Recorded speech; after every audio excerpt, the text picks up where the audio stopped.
ఎట్లున్నది రేవంత్ రెడ్డి వచ్చినాక? ఉన్నాయి కట్టినే ఊలగొట్టడానికి వచ్చిండు ఆయన. ఎందుకు మరి ఏందిగో ఇది 2 సార్లు కట్టుకుంటే 2 సార్లు కూలగొట్టి పైసలు పెట్టి మేము వేపించుకుంటే కొట్టతే పొరకు మేము వేపించుకుంటే కూలగొట్టి వాళ్ళకి అడ్డమైంది. ఇది రోడ్డుకు ఇడ కట్టుకున్నాం లోన్కి కూలగొట్టి పెట్టి మళ్ళీ ఇట్లా కట్టుకున్నాం. మళ్ళీ ఉంటుందో ఊసిపోతుందో ఇది. ఆయన ఉన్నప్పుడే మంచిగా ఉన్నది.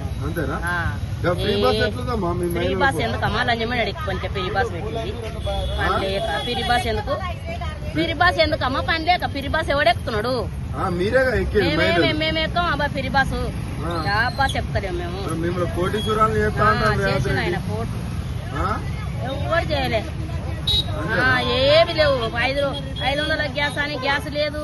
2500 ఇస్తాను యావి లేవు. అన్నదే ఆయన ఎక్కడికే చేసేది ఏది లేదు. మరి ఎట్లా మరి అన్ని చేయకపోతే ఎట్లా పరిస్థితి? ఎట్లా ఇంకెట్లా? తులం బంగారం ఇస్తాడా? తులం బంగారు లేదు, 2 తులాలు లేవు, యావి లేదు. పింఛన్లే ఇస్తలేరు. ఉన్న పింఛన్ ఆ కేసీఆర్ పింఛనే వస్తుంది.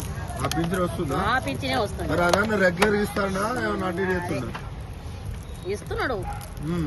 ఆ పింఛనే వస్తుంది కానీ ఈయన వెంటనే ఎవరికి ఇస్తలేరు. 4000 ఎవరికి ఇస్తున్నాడు? 4000 వస్తున్నాయి మోనికి. మళ్ళా వస్తలేవు. 4000 రావట్లేవా? మరి రేవంత్ రెడ్డి గెలిచినాక మీకు ఏం చేసినా? మాకేం చేయలేదు. ఏం చేయలేదు. సన్న బియ్యం ఇస్తున్నాడు. సన్న బియ్యం ఈ నెల ఇచ్చిండ్రు. 16 కిలోలు ఇచ్చి అక్కడ 14 కిలోలు ఇచ్చిండ్రు. ఎందుకు 2 కిలోలు? ఏం 2 కిలోలు తగ్గిస్తున్నారు. కేసీఆర్ ఉన్నప్పుడన్నా కేసీఆర్ గుర్తొస్తాడా? ఆయన ఉండేనయ్యా.